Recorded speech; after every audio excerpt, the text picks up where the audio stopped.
So in today's video, I want to talk about everything we've learned so far about Genshin Impact 6.0, and I really mean everything. The new characters, their leaked kits, the rerun lineup that's shaping up for the anniversary, and maybe the most interesting part of it all, a brand new elemental mechanic that might change how we build our teams moving forward. Even if you're a casual player or someone just checking in now and then, I'll break it all down in a clear, chill way. And if you're hardcore into meta or leaks, don't worry, we've got that side covered too. So let's dive in. Starting with the new characters, 6.0 is introducing 2 5-star and 1 new 4-star, and they're definitely not filler. The standout for a lot of people is this elegant adult woman we saw at the end of the 5.8 teaser, and yeah, that's Lauma. She's a Dendro Catalyst user, and unlike Nahida or Al-Haytham, who lean more into personal elemental mastery scaling or field time, Lauma is designed as a support, not a DPS or hybrid. She's focused on amplifying reaction-based team play, especially with Bloom-style interactions. Now, what makes her so unique is that she's tied to a brand new elemental modifier called Lunar. Right now, we've seen early mentions of a Lunar Bloom reaction, and the leaks suggest this is a twist on the normal Dendro plus Hydro reaction, Bloom, but likely boosted or altered by a new Lunar-charged mechanic. The devs are clearly building something new here, similar to how Fontaine brought us Archie and dual element stances. Also showing up is a new 4-star Hydro Girl, believed to be named Aino. She's a Claymore user, and based on her Hydro typing and the focus on Lunar Bloom, she's probably designed to slot into the same teams as Lauma, a Bloom enabler, maybe with some off-field Hydro application, or DF Shred utility. Of course, we'll have to wait to see her exact role, but she definitely looks like she'll be more than just a filler. The second new 5-star is a male Electro Bow user, an adult character who, from leaks, may be tied to the new region's lore and even connected to the mysterious Lightkeeper faction. His name hasn't been confirmed yet, and there's not much detail about his kit, but what's interesting is that leaks suggest he was intentionally hidden from weapon previews or data mines, which usually means Hoyoverse is holding something unique for him. Some say his kit might also tie into lunar-charged versions of electro-charged, like a lunar-charged variation of Electro plus Hydro. Let's talk a bit more about that lunar system because it's looking like the core theme of Nod-Krai. Basically, this is expected to be a modification layer on top of existing elemental reactions. Right now, we've got hints of Lunar Bloom, and some leakers have mentioned a lunar-charged state in enemies, which could mean we'll be interacting with enhanced or altered versions of Electrocharge too. That raises the question, are we looking at an entire lunar reaction family? Like Lunar Overload, Lunar Freeze, or even Lunar Burgeon in future patches? Honestly, I think yes. The naming pattern, the dedicated new Dendro support, and even the data-mined elemental mastery-focused artifact set all suggest this is more than just 1 or 2 tweaks. It's the new foundation for elemental team comps in this region, so if you're the kind of player who enjoys optimizing reaction DMG or experimenting with elemental mastery builds, Nod-Krai is basically made for you. And with enemies also gaining lunar-charged states, we may even see mechanics where only certain units can counter or cleanse those effects. It's early, but it smells like a full system overhaul in progress.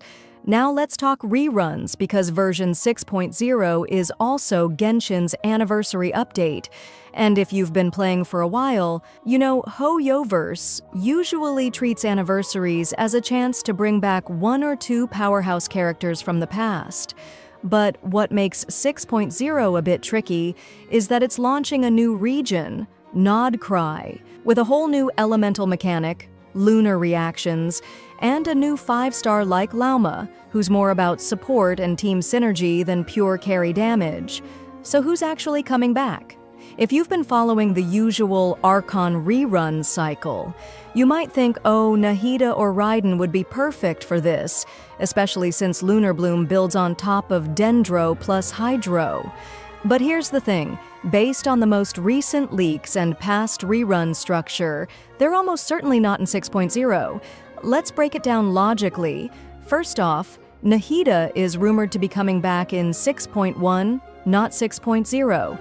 This actually lines up really well with a potential Sumeru-themed Chronicled Wish banner that would include characters like Sino, Wanderer, Alhaitham, and Nilou, all of whom have been missing from the banner rotation for a really long time. Nahida being held for that patch makes total sense.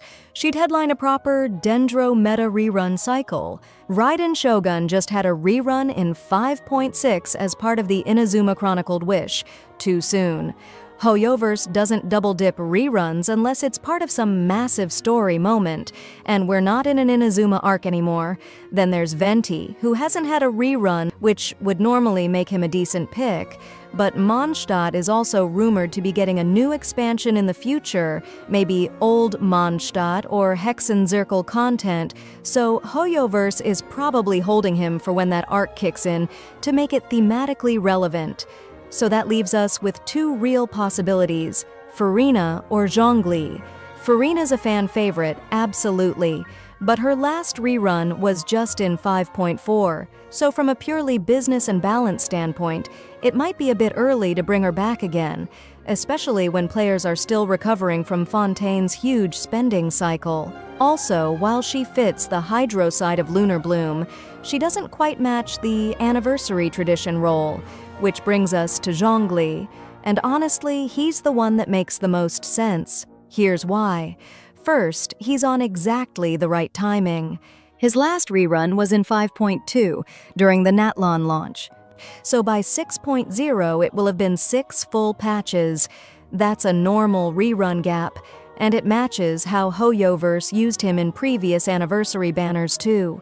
Second, he's always been the go-to pick when Hoyoverse needs to offer a safe, valuable, and beginner-friendly pull option. Players who are just coming into the game during a new region launch or coming back after a long break often need a reliable support unit. And Zhongli's shield is still basically unmatched in terms of interruption resistance and ease of use, especially if Lauma, the new 5-star Dendro support, turns out to be more fragile or field-reliant. Zhongli's synergy becomes even more appealing. Third, it's just tradition. Zhongli has appeared in 2.0 Inazuma and 4.0 Fontaine, both major regional launches, and was used as a trustworthy rerun anchor. If you're trying to boost banner revenue during a big patch, he's a smart pick. So if you're wondering whether to save your Primo Gems or who to expect on the rerun side of things, the most reasonable bet, based on both past behavior and current leaks, is that Zhongli will be rerunning in 6.0, probably alongside a limited 5-star like Yelan, who also hasn't had a banner and pairs really well with Hydro-focused comps. So yeah, Genshin 6.0 is shaping up to be more than just a new region drop. We've got an elegant Dendro support in Lauma, a new Electro 5-star bow user, a 4-star Hydro enabler, and a whole new reaction ecosystem that could change the meta entirely. Add in reruns like Zhongli and Yelan, and possibly Nahida later, and this update could be a turning point for anyone who loves elemental reaction comps. Let me know in the comments. Who are you planning to pull for? Are you building a lunar team? Or are you just waiting for the Archons to rerun again? Either way, if you want more updates like this as we get closer to the live stream and actual patch drop, hit that subscribe button and I'll keep you in the loop. Catch you next time.